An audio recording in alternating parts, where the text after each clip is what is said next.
आशी आज बहुत गुस्से में थी और होती भी क्यों ना। उसे लगता था मोहल्ले की सभी बहुओं में सबसे ज्यादा दुखी वही है। शाम को जब अभिषेक आशी के पति घर आए तो आशी का सारा गुस्सा उन पर निकला।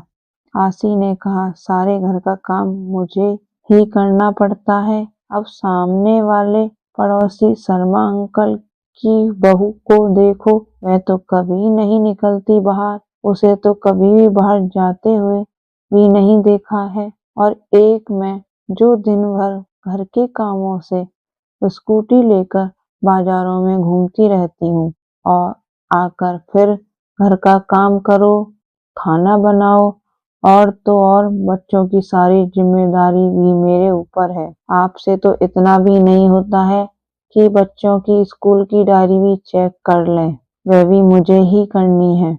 आशी गुस्से में सारी बातें अभिषेक को बोले जा रही थी और अभिषेक चुपचाप खड़े हुए चेहरे पर थोड़ी सी मुस्कान लिए उसे हाव भाव दे रहे थे। अभिषेक के मजाक के हाव भाव देखकर आशी और ज्यादा नाराज हो गई और चिल्लाते हुए बोली, सही है आपका, यहाँ मैं जल रही हूँ और आप मजे लेकर हंस रहे हो। तब अभिषेक ने हंसते हुए कहा, यार आशी, अब तुम्हारी इन बेकार की बातों पर हंसी नहीं तो क्या सीरियस हूँ। तुम अपनी तुलना शर्मा अंकल की बहू से कर रही हो। तुम्हें पता है शर्मा अंकल और आंटी दोनों अपनी बहू को घर से बाहर खड़ा तो नहीं होने देते, वह बाहर कैसे निकालेंगी। तुम तो शुक्र करो तुम्हारे ऊपर ऐसी कोई बंदिश नहीं है। तुम चाहे जहाँ जाओ और तुम्हारा मन करे वह पहनो, फिर भी संतुष्ट नहीं हो। तवासी ने कहा, यह कोई आजादी है मेरी? सारे दिन लगे रहे हो बाजारों में। मैं भी चाहती हूँ कि कभी कभी मुझे किसी चीज के लिए बाजार जाने का मन ना करे तो वह चीज मुझे लाकर घर पर दे दो, पर तुमसे तो उम्मीद करना ही बेकार है। तभी तो मेरा एक पैर घर में होता है और एक पैर बाजार में। तब अभिषेक ने कैसे जैसे आशी को मनाया, फिर रात का खाना खाकर सब सो गए। अगले दिन आशी किसी काम से बाजार के लिए निकली ही थी, तभी उसे आवाज आई, दीदी इधर देखो। आशी आवाज सुनकर भी अपना वहम समझकर आगे बढ़ने लगी। फिर दोबारा उसे वही आवाज आई। तब उसने देखा शर्मा अंकल की बहू अपने कमरे की खिड़की से उसे आवाज दे रही थी। जब आशी ने उसकी तरफ देखा तो उसने इशारा करते हुए अपने पास बुलाया और कहा, भाभी क्या आप मुझे लाल रंग की नेल पॉलिश ला दोगे? मैंने अपने पति से कहा था, पर उनके पास समय की कमी होने की वजह से उन्होंने मुझे टाल दिया था।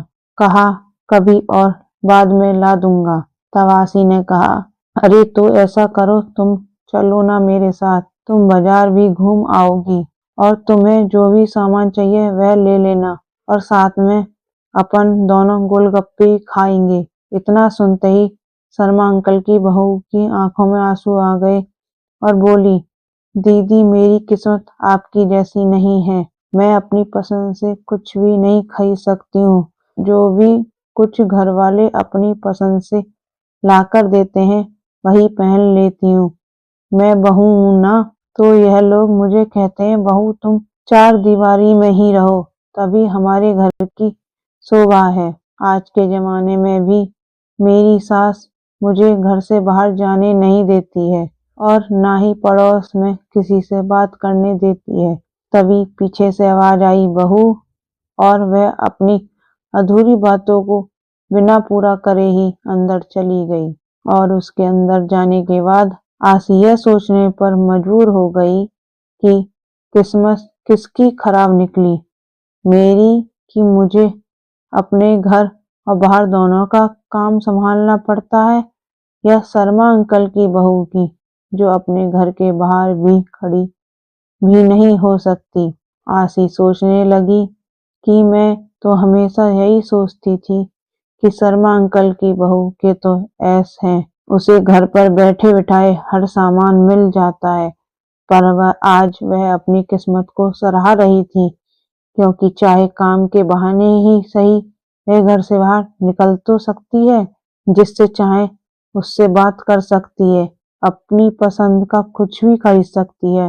अगर मुझे ऐसे चार दीवारी में कैद कर दिया जाता तो आज वह भी ऐसे ही तड़पती जैसे शर्मा अंकल की बहू आज छटपटा रही है।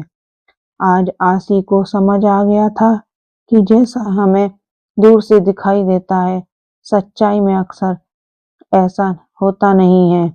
इसलिए दोस्तों, हमें जो भी मिला है हमें उसमें संतुष्ट रहना चाहिए, क्योंकि भगवान ने हमें हमारे हिसाब से सबसे बेहतर दिया है।